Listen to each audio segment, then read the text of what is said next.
Chinese black bean sauce is packed full of flavor and is super pungent in the most delicious way. And tofu is kind of boring on its own, but when you cook it together, oh my goodness, so good. Hey everyone, I'm Flo, Dude is behind the camera, and we're all about simple food, simple faith. Tofu is one of those ingredients that I grew up eating a lot of, and it probably is because the village where my mom's family is from ate a lot of tofu. I even remember my grandmother making tofu from scratch. I'm using a large pack of tofu. They come in smaller packages, but this one is about 1.5 pounds, 700 grams, and it's just the traditional tofu. We have like soft, medium, and firm. So this is probably a medium tofu. It's packed in liquid, so I'm just gonna go drain it and then slice it up.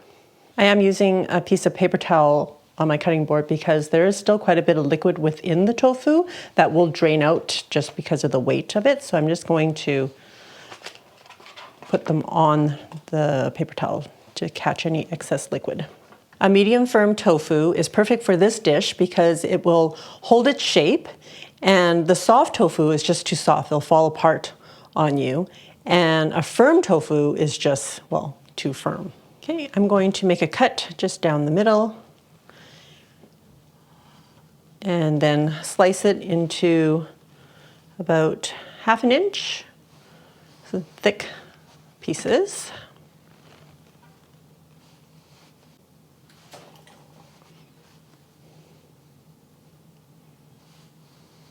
Because we are pan frying in oil and I want it to have a slightly crispy edge, I am going to make sure that we kind of take out as much moisture as we can. So I'm just gonna lay them down on another sheet of paper towel.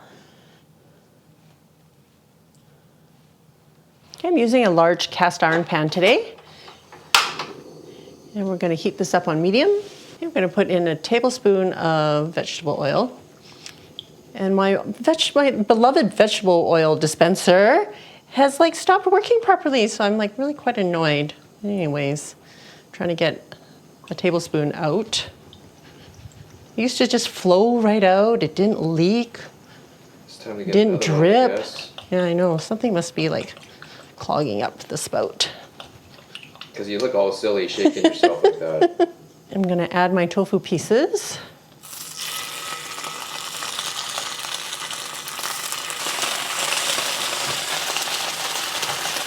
And then we're gonna turn the heat down to low.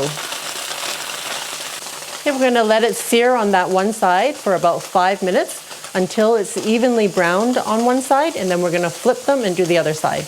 And we're gonna have to do this in batches, obviously. Not all of it will fit in my pan. Okay, after 5 minutes, we're gonna flip them over, and they shouldn't be sticking. Yeah.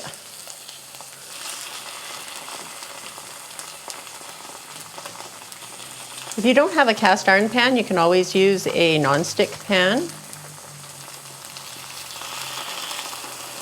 Oh, look at that golden color. Yeah. So it's not super crispy, but it is slightly crispy, and that will help to adhere the sauce. So once they've all been flipped over, we'll cook them for another 5 minutes on the other side. Okay, once they have browned on both sides, you can remove them and put them on a plate and work on the other batches. Okay, last batch. Remember to keep adding oil as you need it. And while I am preparing this last batch of tofu, I'm gonna prepare the rest of my ingredients. I sent Dude to buy onions, and he came back with these like giant onions. I thought they were much smaller. So in any case, they're really beautiful onions though. Good job, Dude. So I'm only gonna use half of this huge onion. You can use a medium-sized onion. Okay, we're just gonna slice it up. I actually prefer slicing my onions top to bottom.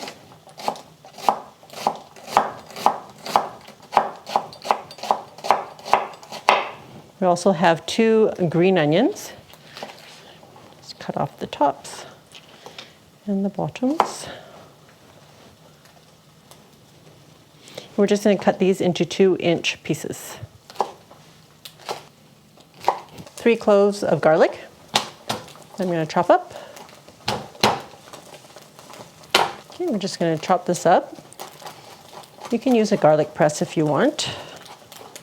I'm still waiting for my tofu, so I have time. We're just going to set this aside, and then we're going to chop up the black beans. I'm using a tablespoon of fermented black bean, and I've already rinsed these underwater. They're quite salty, so you will want to rinse them. And I'm just going to chop this up.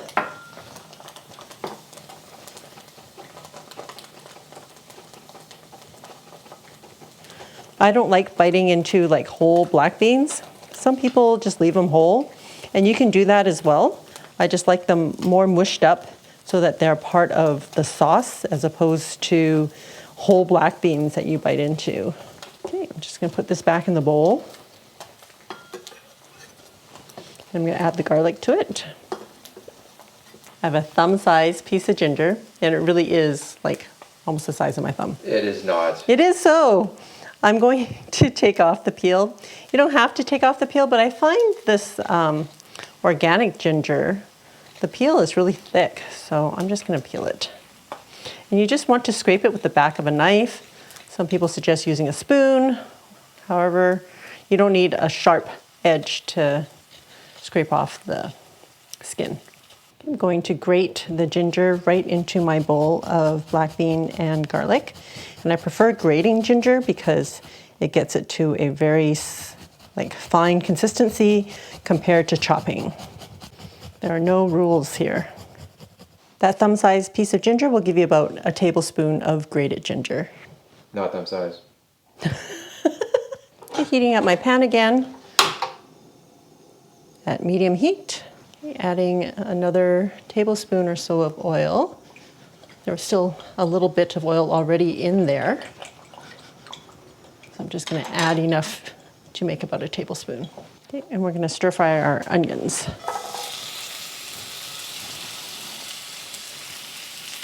Not the green onions, just the regular onion.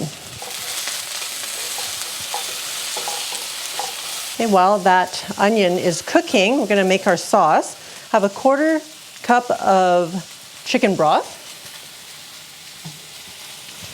I'm adding a tablespoon of Shaoxing wine.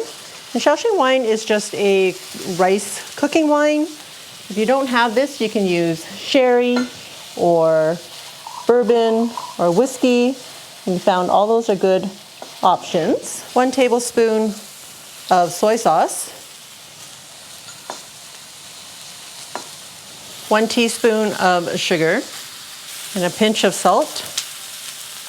Just making sure the sugar is dissolved in there. And that's it. Set that aside. Okay, I just push the onions to the side. I'm just going to add a little bit more oil because it seems that the oil has been all absorbed. This onion is very dry. I'm going to add all our black bean, garlic, and ginger. Okay, we're stir frying this for about 30 seconds. The onions took about 2 minutes to get to this point.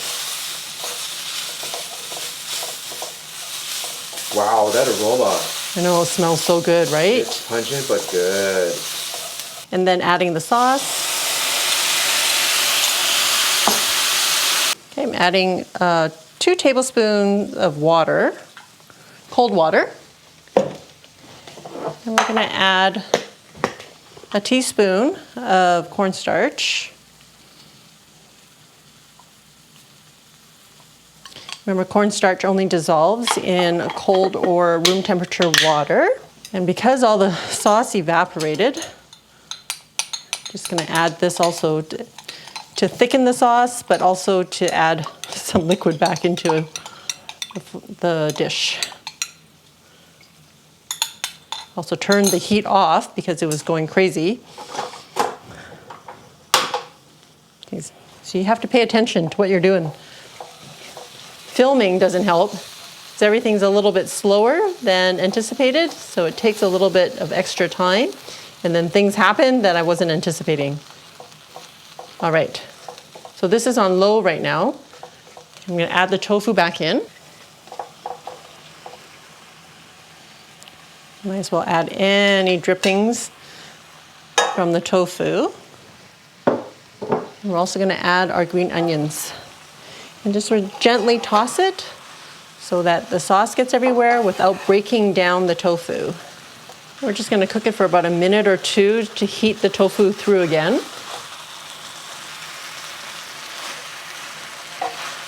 All right, getting this all onto the same plate. I just used the same plate as I had placed the tofu in earlier. Oh, it smells so good, dude.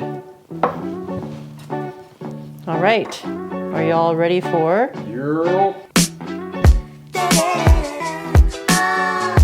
The taste. You know, tofu does not evoke sexy food, but when you add a strong enough character in the flavoring, the sauce, then it really does transform the tofu. It makes it a lot more exciting. As a meat substitute, if you're doing like a meatless Monday, this is like perfect. Pair that with some Chinese veg and some good old rice, and you got a fantastic meal. All right, let's get into this. That simple act of frying the tofu adds a lot of color and another layer of taste to the tofu. It's still soft inside. Wow, that black bean sauce that is so versatile, can be used on so many different dishes, proteins. So versatile, so good, packed with flavor. Little black bean, you are so powerful. Yeah, I'm down for meatless Mondays, even though it's not Monday. Thanks, dude. You all know that most of the time I can't be bothered, but it really is worthwhile to take a few extra steps to get a crisp on your tofu, make your sauce, and it's still a super simple recipe to add to your meatless Mondays or just any time during the week. So easy to make. Some big news. I know a lot of people have been asking about it. The paperback for the newest cookbook, Chinese Homestyle, is finally out. I'm sorry it's taken so long, but we do everything ourselves, including the layout, all the photos. It's bigger than my previous cookbooks. It has practically a photo of every single recipe in the book. It's beautiful. It's been such a joy working on this cookbook. I really hope that you guys will enjoy it. It should be available to order today, barring any delay from Amazon. If there's a delay, it's on their side. So I hope you'll go and check it out. In the meantime, for more black bean recipes, check that one out and I will see you over there.